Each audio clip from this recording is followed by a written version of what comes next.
Welcome back everyone to Pontos Fathom Hobbies. This is Season 14, Episode 2 of Eldritch Horror, The Dreamlands, and we are playing against Atlach-Natcha, the Dream Weaver. Terrifying looking cross between Nyarlathotep and a spider. We had a great first turn. We'll do a quick summary of the magical items we gained and status of characters, and we'll jump right into turn 2. Before we do it, quick shout out to Pontos Fathom Press. We've got the Disclosure from Necronomicon Fragments, volumes 1, 2, and 3 in our bookstore. Go check out the bookstore. There's something there if you're a Cthulhu fan. There's horror, science fiction, nonfiction. We're even publishing our podcast books. That's up and coming if you want to check out our Patreon. I've been uploading some miniature painting schedule and getting some more behind the scenes content over there, so can help us out on the Patreon if that's not your thing. And as always, your likes, views, watching, subscribing, ringing the bell all helps us with that elusive YouTube algorithm to help grow the channel. We're also over on Rumble and Odyssey, so if you're into the alt platforms, go check those out and give us a rumble there. Okay, so let's jump into turn number 2. First of all, quick call out here. George Barnaby, the lawyer, he got this 5 of Pentacles. When you gain this card, he improves his influence. So he's already got a great influence. So let's give him an influence improvement. Also, Daryl Simmons, the photographer, he gained a random magical item, which he got alchemical concoction. You may discard this card to gain +5 during a combat. That's something it's like sort of his Jekyll and Hyde potion. So we'll keep that in the pocket for when he's got to close a gate with some huge monsters. And then finally, Tony Morgan, the bounty hunter, has picked up an asset, which is the Crux of Psychronosh. When you pass a strength test, you improve your lore. And when you pass a lore test, you improve strength. So that's pretty cool. No downsides there, it looks like. Do they have reckonings? Neither of them have a reckoning, so that's pretty good. They're also the magic items themed from the Dreamlands, so we kind of went with those. All right, so let's jump into it. I believe we'll have Tony Morgan go ahead and let's have him do his... Let's just have him gain a focus, because he can change focuses into clues. And then we'll also have him... Actually, let's have him do a rest. Let's have him rest first, and then he'll do a move. So he'll rest, and we can get him back up to power. And then he will also move to Dalath-Lean and try to close that gate. So I think that'll be a good move for him. I think the rests are in order for everyone. This has definitely been a challenging first round. Lots of damage was taken. So let's have Daryl Simmons. He will also rest, and he will pass up to Ulthor. And he can gain a talent condition there. So let's have him do a rest as well. And lastly, George Barnaby, the lawyer, he will move. Let's have him gain his... Oh, well, he'll rest also. Yeah, let's have him rest also. And he will... Let's have him rest. And he will go to Rome to close a gate. So we'll have him move on to Rome, and he will also attack that. Let's see, he'll also be able to improve per his test, so we'll get him that improvement token too. So that's going to do it for our actions phase. Let's jump into our encounters phase.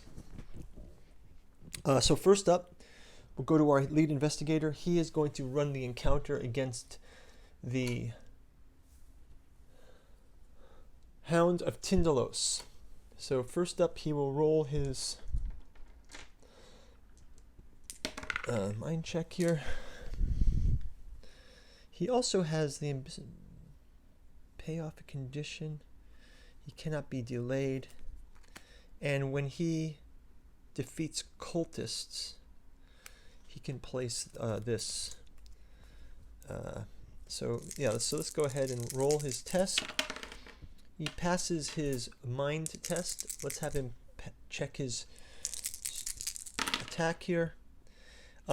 He does not pass the strength test. Let's have him re-roll. And again, he does not pass. So he's going to take damage for that. So he is going to have to withdraw from this attack because he's already down in strength. So we'll leave it at that. And he won't be able to close that gate this round. Let's have... Well, actually, let's give him one more shot at this, I guess. Let's have him do the mental attack again, which he passes. And then, is there a way that I can use the pentacles? Oh, I can add an additional 1 to his dice. So actually, he can take 1 damage. He just adds a 1 to the dice. So 1 damage did get given to them, so he still has 2 health. And then let's give him one last roll. And that's 2-3. And that'll do it for the monster. So actually, he pushed through and was able to complete that. Hounds of Tindalos defeated. Let's have him go and do an encounter through the Rome portal. The Underworld. You hide in a long-abandoned temple in the city of the Gugs. An avatar of Magnum Inomendium challenges you to a game of riddles. Accept the challenge to resolve the pass effect. Yeah, so he'll accept the challenge. You agree to the rules of the game, and the nameless Misks asks you riddle after riddle. So he'll go ahead and test for this. If you pass, he gets a +1 for that as well, so that's a 5. If you pass, for reward for your wit, close this gate. If you fail so if you pass, he gets to close this gate. Awesome. So our first gate is closed. You can return this one in here. And let's go on to Daryl Simmons, the photographer. He is in Ulthor, and he will have a normal Ulthor encounter. So I grab Ulthor, and we get the following. You share a conversation with a man wearing a strange horned headdress. Again, he gets to do this test. If you pass, he uses occult methods to teach you, gain a talent condition. Okay, so we can give him a talent condition on this one. And then finally, Tony Morgan, the bounty hunter. We'll go ahead and fight this cultist. When this monster spawned, move it to the nearest space that does not contain a monster. So actually,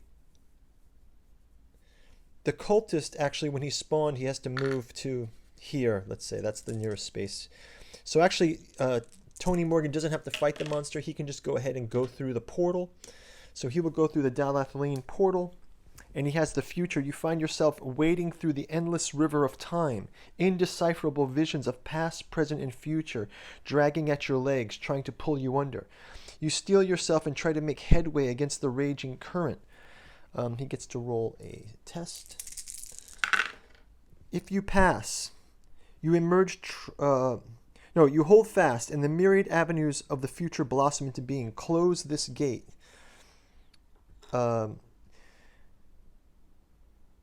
present is already forming around you, and your only path is yet unwritten. So he can do another test. If you pass, you gain 1 boon condition. So he'll get a boon condition. And let me check his... when you defeated a non-combat monster. So he didn't defeat a monster yet. George Barnaby did defeat a monster. And Simmons, when he gains a clue. So he has to defeat cultists. So let's save the cultist for Sir George Barnaby for his quest.